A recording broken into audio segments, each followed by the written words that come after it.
మీ business ఏదైనా మీ ఊర్లో promotion చేయాలంటే అది సుమన్ టీవీతోనే సాధ్యం. ఇప్పుడే సంప్రదించండి. సుమన్ టీవీ, నేను మీ సురేష్. అందరికీ మొట్టమొదటిగా శ్రీరామనవమి శుభాకాంక్షలు.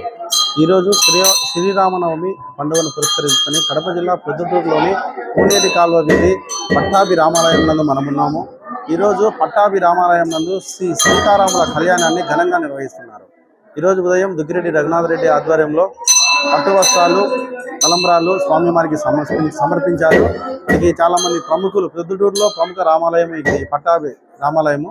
ఇక్కడికి చాలామంది భక్తులు వచ్చారు. ఇక్కడ భక్తులకు సంబంధించి అన్ని వసతులను ఆలయ కమిటీ వారు ఏర్పాటు చేశారు.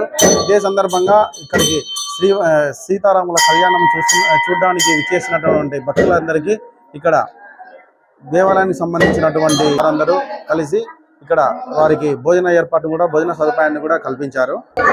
మన దగ్గర కడప జిల్లా ప్రొద్దుటూరులోని స్థానిక పోలీసు కాలువ వీధి పట్టాభి రామాలయం నందు ప్రధాన అర్చకులు రాజశేఖర్ శర్మ గారు ఉన్నారు. ఆయన అడిగి ఈరోజు శ్రీరామనవమి సందర్భంగా శ్రీరామనవమి విశిష్టత ఏమిటి, ఇక్కడ ఆలయంలో ఎటువంటి కార్యక్రమాలు నిర్వహించారన్న విషయాన్ని ఆయన మాటల్లో కోనేటి కాలువ వీధి పట్టాభి రామచంద్ర స్వామి దేవస్థానంలో ఈరోజు శ్రీరామనవమి పండుగ సందర్భముగా సూర్యోదయాత్పూర్వం తెల్లవారుజామున 4 గంటల నుంచి విశేష అభిషేకములు రాముల వారికి జరిగాయి. మధ్యాహ్నం 11 గంటల దగ్గర నుంచి ఇప్పటి వరకు సీతారామచంద్ర స్వాముల వారి యొక్క కళ్యాణ విధానం కూడా జరిగినది. గత 40 ఏళ్ల నుంచి ఇక్కడ రామాలయంలో సీతారాముల వారి కళ్యాణ మహోత్సవాలు అంగరంగ వైభవంగా జరపడం జరుగుతూ ఉన్నది.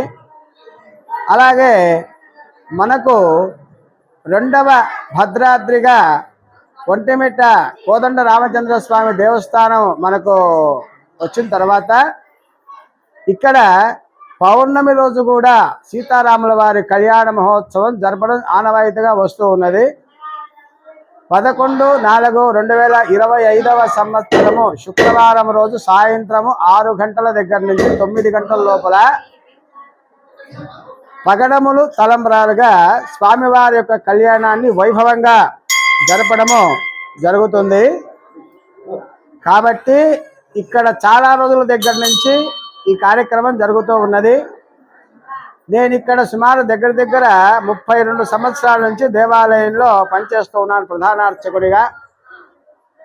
కాబట్టి రేపు పౌర్ణమి రోజు కూడా ఈ కళ్యాణ మహోత్సవం ఎంతో వైభవంగా జరుగుతుంది. కనుక ఈ యొక్క కళ్యాణానికి కూడా భక్తాదులందరూ కూడా విరివిగా పాల్గొని కార్యక్రమంలో పాల్గొనవలైనని అందరినీ కోరుకోవడం జరుగుతూ ఉన్నది. ఇక ఎందుకు ఈ విధంగా ఒంటిమిట్ట కళ్యాణం ఇక్కడ మన ప్రొద్దుటూరులో కోనేటి కాలువ వీధి రామాలయంలో చేస్తూ ఉన్నాము అనేదానికి పూర్వకాలంలో ఈ వాల్మీకి మహర్షి రచించినటువంటి యొక్క వాల్మీకి రామాయణంలో ఉత్తరా నక్షత్రయుక్తములో రాముల వారి కళ్యాణం జరిగినట్లుగా మనకు ఈ యొక్క వాల్మీకి రామాయణం మనకు చెప్తూ ఉంది. కాబట్టి దాన్ని అనుసరించి మేము ఈ కళ్యాణాన్ని ఇక్కడ 11వ తారీఖు ఏర్పాటు చేశాము. ఇంకా శ్రీరామనవమి కళ్యాణం ఎందుకు ఏమిటి అని చెప్పేసి అంటే సీతాదేవి వారు రాముల వారిని కోరుకుందట, మన కళ్యాణము మీ జన్మదిన వేడుక నాడు జరుపుతే బాగుంటుంది అని చెప్పనేసి సీతాదేవి కోరుకోవటం జరిగింది. ఆ కారణం చేత శ్రీరామనవమి రోజు కళ్యాణ మహోత్సవాలు బ్రహ్మాండంగా జరుగుతాయి. అన్ని రామాలయాల్లో కూడా జరుగుతూ ఉంటుంది.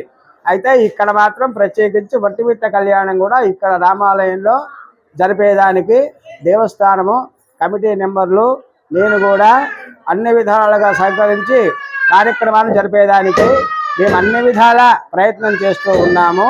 విన్నాం కదా ఈ రాజశేఖర శర్మ ప్రధాన అర్చకులు, ఆయన మాటల్లో శ్రీరామనవమి విశిష్టత ఏదైతే ఏకశిలా నగరం ఒంటిమిట్ట ఉందో ఆ ఒంటిమిట్టతో సరిసమానంగా ఒంటిమిట్టతో ఈ స్థానిక కోనేటి కాలువ వీధి నందు ఉన్నటువంటి శ్రీ పట్టాభి రామస్వామి దేవాలయం నందు కూడా మేము శ్రీరామనవమి రోజున మరియు ప్రతి పౌర్ణమి రోజున కళ్యాణోత్సవాలు రాముల వారికి సీతమ్మ వారికి కళ్యాణోత్సవాలు జరుపుతాము అని అర్చకులు మనతో చెప్తున్నారు. కెమెరామెన్ రాజుతో సురేష్.